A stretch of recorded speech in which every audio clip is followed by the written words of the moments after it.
Wait a minute. Hey, Terry. He did not have the do that. letter MS13. It says MS13. Yeah, that was photoshopped. Hey, they're giving you the big break of a lifetime. You know, you're doing the interview. I picked you because, frankly, I never heard of you, but that's okay. Ain't nothing changed, nothing new here to see. This ain't nothing but some political maneuvering. America. Welcome to the eulogy, eat it up. It's called political buffoonery. Oh yeah, this one's gonna be good. Hey there, everybody, and welcome to This Week in DUMBmocracy, where we showcase some of the dumbest news makers of the week. Ladies and gentlemen, and everybody else in between, last night there was a verbal smackdown.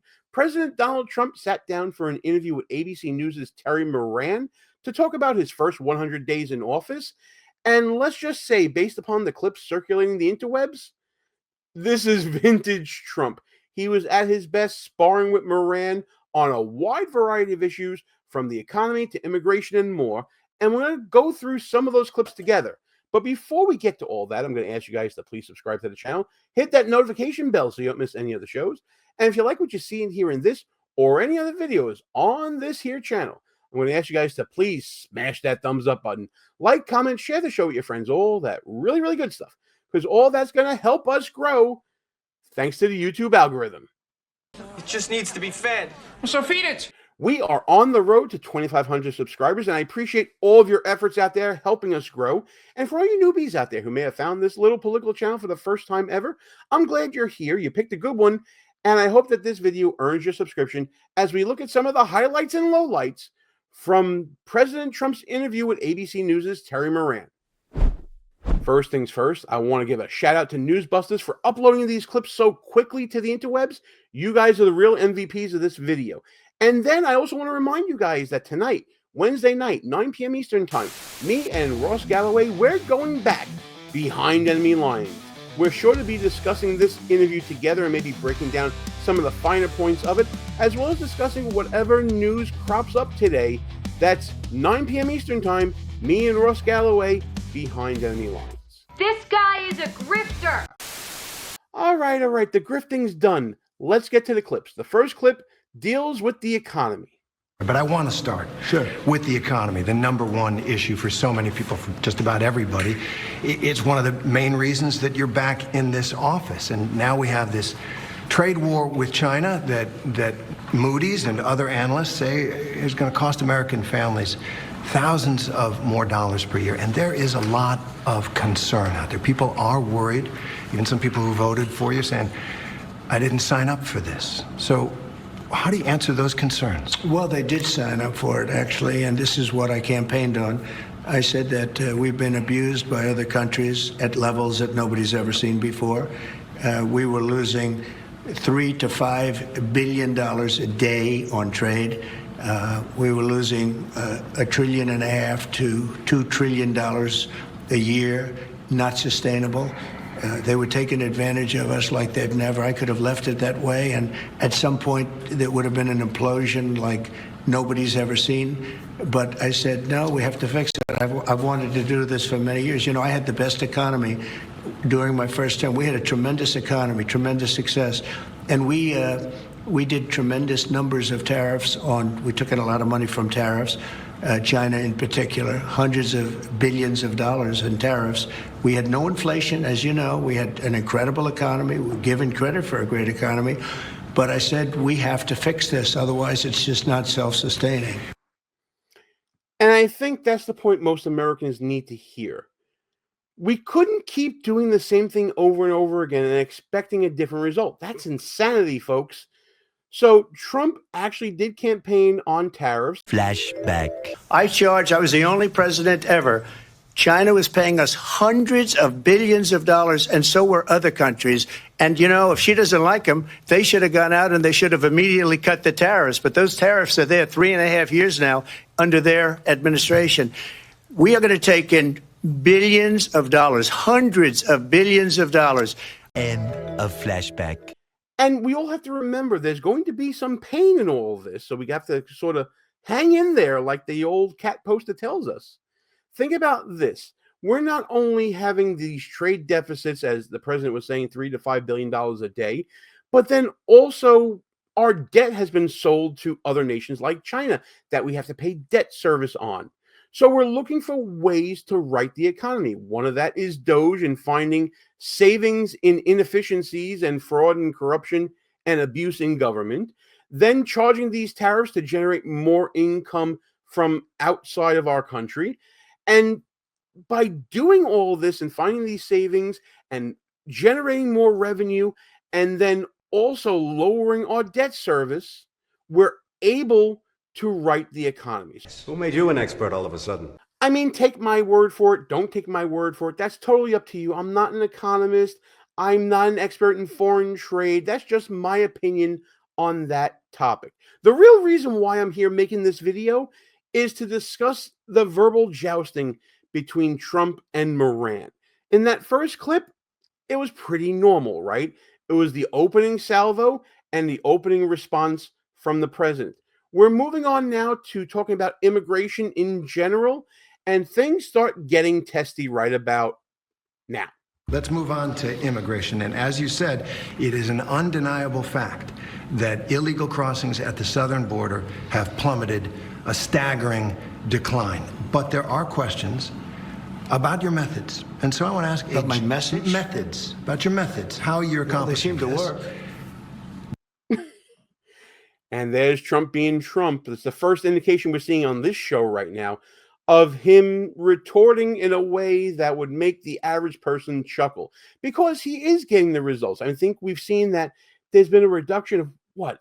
Some stupid number like 99.99% of illegal immigrants entering the country or something like that. It's absolutely wild, the success in the numbers that we're seeing and seeing illegal immigration coming down just based on every single level, every single metric. It's a promise kept from President Trump in his first 100 days. Do you acknowledge that under our law, every single person who gets deported gets a hearing first to make their case? Well, are we talking about people that are citizens of our country or not? No, you aren't deporting citizens at this point. Well, let me ask you, did they get hearings? Did you get that little joust there from Moran? Oh, you're not deporting citizens at this point. Kind of a sarcastic jab there. Trump gives a good response that people online are saying is not a good response, but I'm going to explain why it is after you hear what he says. When Biden allowed 21 million, because I think the number is 20 million people to flow into our country, you had 21 million people that came into our country through a stupid open border, and they were prisoners, and they were people that you don't want in many cases in our country, right? They came from all over the world. They came from the Congo. They came from South. They came from all over the world. We're talking about some of the roughest countries in the world they had here, including terrorists, by the way. Now, but did we give them a hearing when they came in? Well, the law requires that every single person who is going to be deported gets a hearing first. But check your facts. So with minimal research, this is an article I found from an organization called the Bipartisan Policy Center. Sounds good, right? Bipartisan, both sides of the aisle. This is probably something where there's middle ground, or at least we can agree on facts and law. It's an article entitled Deportation Without a Hearing, a primer, written by Hunter Hallman. I'm not assuming their gender, could be anything. I don't know. I don't want to get canceled, right? But it was written back in 2017 during the first years of the first Trump administration. I'm not going to go through the article totally because we got a lot of things to cover here, but I will cover the introduction with you, and I will put a link to this article not only in the description of the video, but also I'm going to link it right there. There it is right there. The article talks about, and I'm just summarizing here, how in our country, deportation of undocumented immigrants, illegal immigrants, typically involves an immigration judge, a hearing, and an order of removal, or maybe a stay of removal. That's probably what Terry Moran was talking about. However, there are several ways in immigration law that the government can use to deport an undocumented immigrant that doesn't involve this judicial process, this hearing that Terry Moran was harping on. These are known as administrative, expedited, and reinstatement of removal processes. ICE, the Border Patrol, they're granted this authority by the Illegal Immigration Reform and Immigrant Responsibility Act of 1996 and the INA, the Immigration and Nationality Act. So when you're done watching this video, click on this link, and this primer will tell you the basics of what these three methods entail. And now, back to our show. I'll have to ask the lawyers about that. All I can say is this. If you're going to have 21 million people, and if we have to get a lot of them out because they're criminals, we're going to have to act fast. We can't. Do you think we can give 21 million trials? Let's say each trial takes 2 weeks. Is that what you want us to do? The law give is the law, million? sir. The law is the law, and you're the law sworn doesn't to say anything uphold it. about trials. No, not trials, hearings. I said These hearings. people came in, they're not citizens. They came in illegally. They came into our country illegally. And we have to get them out. There's a legal process for that. I can't, sure, and we follow the legal process. I can't have a trial, a major trial for every person that came in illegally. We have thousands of murderers that came in. They're going to murder people. They already have murdered people in our country. Right, so we have to get them out, and we have to get them out fast. Really bad guys, but in our country, even bad guys get due process, right? If people come into our country illegally, there's a different standard. These are illegal. They came in illegally. But they get due process. Well, they get a process where we have to get them out. Yeah. Okay, let's talk about the Venezuelans. They get whatever my lawyers say. Now, people online were making fun of this whole thing about, well, I got to consult my lawyers. But that's just ignorance. And honestly, Terry Moran is showing his own ignorance as well. When we talk about due process, that doesn't necessarily mean judicial process. Doesn't necessarily mean a hearing. As we just discussed, there are multiple processes depending upon facts and circumstances of each illegal immigrant that can be taken. And that's what Donald Trump, I think, was trying to say. He's saying, listen, we're not going to do 21 million hearings, but we are going to do expedited processes. We are going to do maybe reinstatement processes or whatever else is available to us. Use the tools in the law that we have at our disposal. That's what he's talking about. Terry Moran got so caught up on hearings that he didn't see the forest from the trees. Donald Trump got so caught up that he was harping on Terry Moran's exact words. That's when people stop hearing each other and start thinking they're right. Like what you see so far? Go ahead and smash that thumbs up button. Also, leave us a comment and tell us what you're thinking. And don't forget to subscribe so you never miss another show. If ever there was an example of people talking at each other and not talking to each other, it's this exchange between Trump and Moran concerning Kilmar Abrego Garcia. Hey, I finally got the guy's name right. And the controversy with the Supreme Court order directing the facilitation of his return to the country. And let's watch this and keep in mind how neither one is really talking to the other. They're talking at each other. Let me ask you about one man and one court order. Kilmar Abrego Garcia. He's the Salvadoran man who crossed into this country illegally, but who is under a protective order that he not be sent back to El Salvador. Your government sent him back to El Salvador and acknowledged in court that was a mistake. And now the Supreme Court has upheld an order that you must return him to facilitate his return to the United States. What are you doing to comply? Well, before we get to his answer, let's talk about the flaws in Moran's question. First, the Supreme Court did not direct his return. They directed the government to facilitate his return. That means you got to get the cooperation of the El Salvadorian government to agree to return him. That's not happening right now.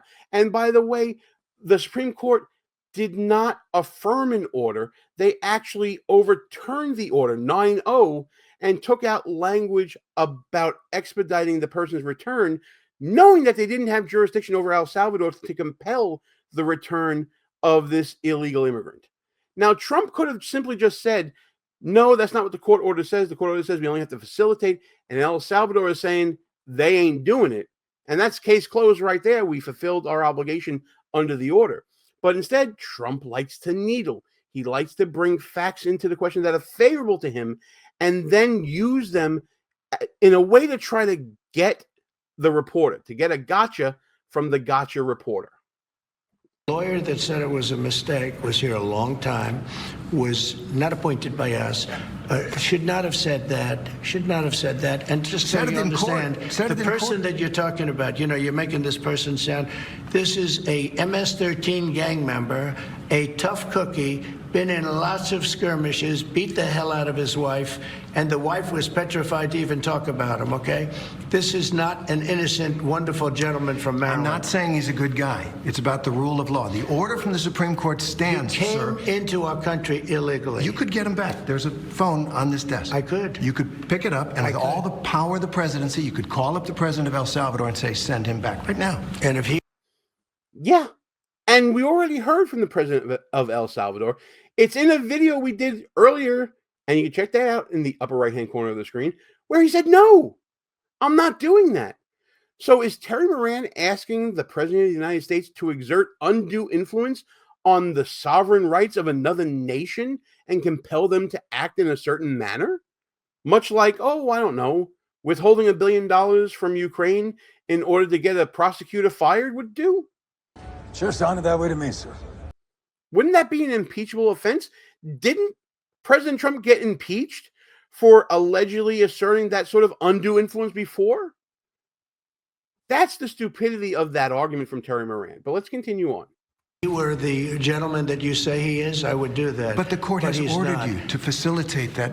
I'm not the one making this decision. We have lawyers that don't want to do this. But the buck stops in this office. No. I follow the law. You want me to follow the law? If I were the president that just wanted to do anything, I'd probably keep him right where he is. Supreme Court says what the law is. Listen, I was elected to take care of a problem.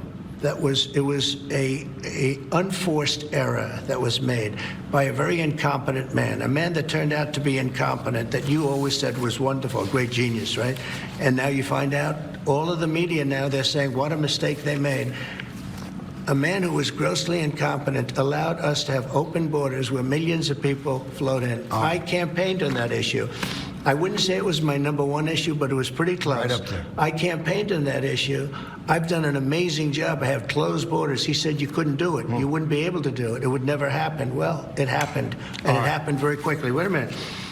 When we have criminals, murderers, criminals in this country, we have to get them out, and we're doing it. By law. And you'll pick out one man, but even the man that you picked out, he said he wasn't a member of a gang.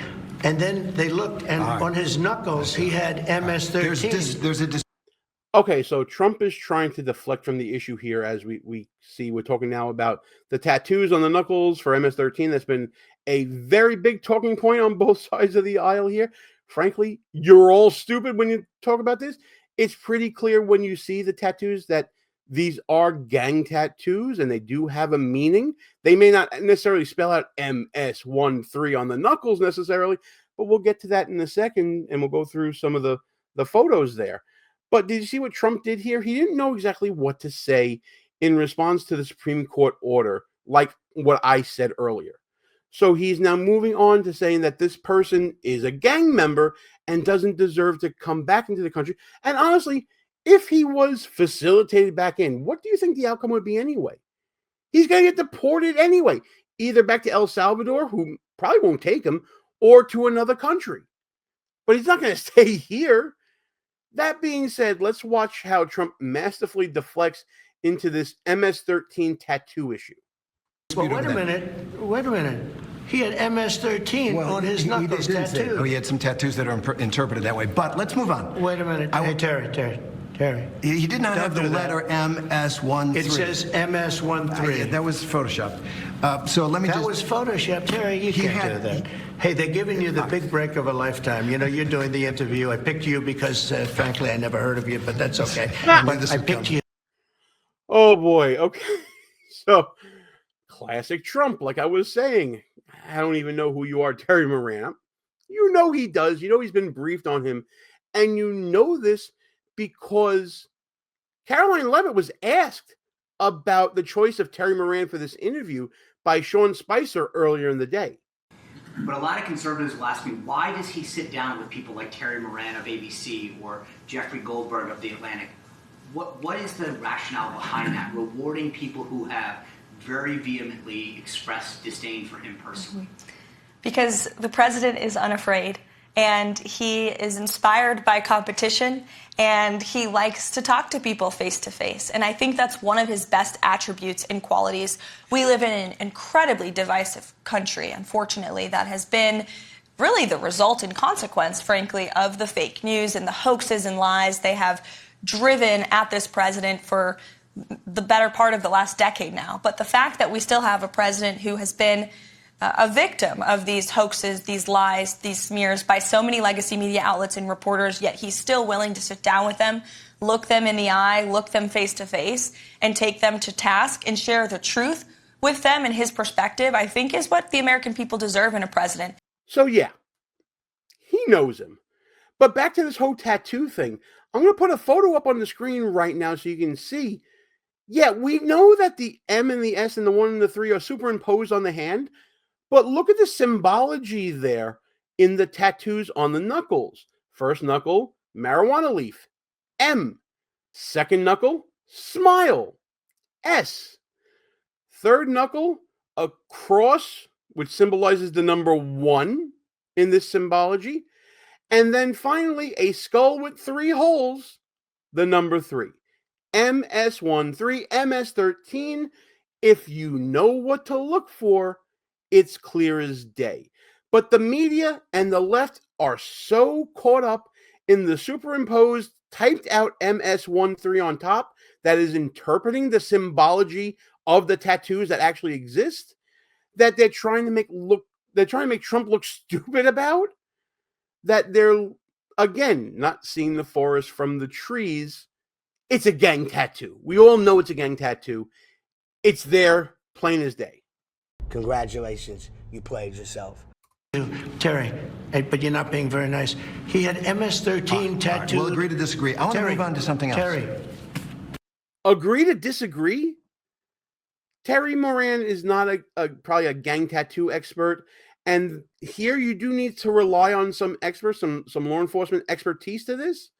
And the fact that we have this expertise coming from the federal government, making their prima facie case about the symbology of the tattoos being MS-13 and therefore this person being an MS-13 gang member, seems pretty cut and dry. But Terry Moran will not concede the point. He's being intellectually dishonest to this point. Do you want me to show you the picture? I saw the picture. And you think it was Photoshop? Well, here we go. Don't Photoshop it. Go look at his hand. He had MS-13. He did have tattoos that can be interpreted that way. I'm not an expert on them. I want to turn to Ukraine, sir. Terry, I want to get to Ukraine. No. So then why bring it? Why respond the way you did? Why respond the way you did, saying, oh, it's Photoshopped and that's not what it is. And then you say, well, I'm not an expert. The president is telling you that this is what the symbology means. He has consulted with the appropriate law enforcement experts. There was actually a photo that was submitted by law enforcement explaining the symbology. But you're not going to believe that? And yet you're not going to bring any sort of evidence to controvert that. That is mainstream media bias being exposed, and also one of those tricks from the mainstream media that where they ignore certain narratives and just leave it up to ignorant people like you and me. I'm ignorant to this until I educate myself on it, to sort of fill in the blanks, and that's where you get this partisan, tribalistic atmosphere. This is yet another chapter between Trump and the mainstream media and their interactions. And like a debate, you're going to end up with the same result that you walked in with. My guy is great, your guy sucks. In this case, Republican conservatives think that Trump did a great job here. Democrats think that ABC News' Terry Moran did a great job here. And there's not a lot of people that are going to sway from that initial opinion based upon how they felt earlier before this began. What we're seeing here is the battle of narratives, the Trump administration narrative and the left's narrative. Now, Terry Moran will say, no, I'm just asking questions here. But the tinge of each question was to be combative and confrontational to Trump's agenda. The immigration argument was a perfect example in his misinterpretation of that Supreme Court order that we discussed earlier. And also his lack of knowledge about the tools at the president's disposal when it comes to immigration adjudications. Terry Moran wasn't necessarily as prepared as he thought he was. He certainly was overconfident in appearing in this interview, and Trump was equally overconfident in his responses. He fumbled on some of them. I don't think there was any perfect response here, but at the end of the day, Trump was true to Trump, and I think that's what people would like to see They want to see the person they voted for running their office the way that they said that they were going to when they voted for them. But hey, listen, that's just my opinion on this whole situation. I want to know what you think. Who came out looking better out of this exchange? Let's get into those comments together and discuss that. And as always, like and share this video with your friends, subscribe to the channel, hit that notification bell so you don't miss any of the shows. And I hope you come back at 9 p.m. Eastern Time tonight to discuss this and other news behind enemy lines with me and Ross Galloway. But in the meantime, let's discuss this video and all the other shenanigans and buffoonery happening every day this week in DUMBmocracy.